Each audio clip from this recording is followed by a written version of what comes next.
So I think the enemy, just like God's wanting to work using this, I think the enemy likes to attack people through this. yeah. I think he's looking for people, and he said, how great would it be to discourage someone in a kingdom mindset? So someone who's given, he said, well, and he'll do that whisper, he'll do that lie, and he'll plant that seed of doubt. Well, they never changed, or they weren't really working, or they were lazy. Well, you've got to realize that that's just the smallest part of this.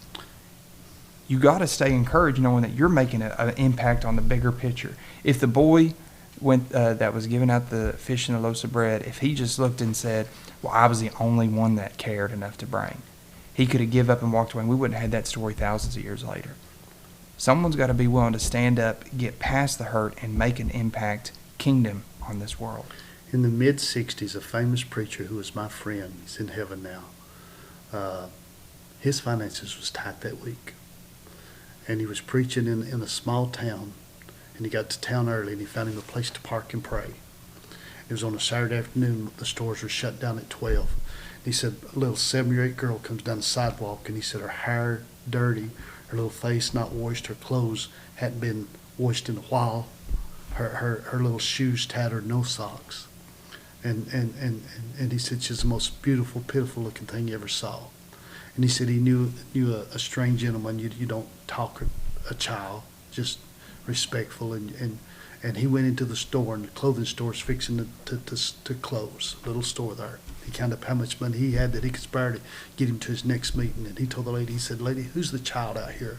They said, well, her mom and dad, they've wasted their life, and they're never sober, and she just lives on the streets, and people feed her, and she just wanders the street from daylight to dark and go home and sleep and hope somebody feed her.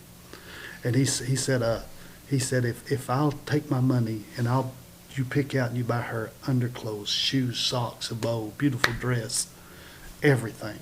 And he said, if I'll pay for it, will you take her back there and bathe her? And the lady started squalling. She said, I want it. She said, I would do it myself if I had the money. I have no money. She said, I would gladly do this. She goes, gets a little girl. She cleans her up, gets her a bite to eat, bathes her back there. The store's shut down. It's 12 by then. Puts her new clothes on. And the little girl walks out. She asked the lady, she said, who got me these beautiful clothes? I've never had new clothes. She pointed to the gentleman over there, the preacher. He hadn't left yet.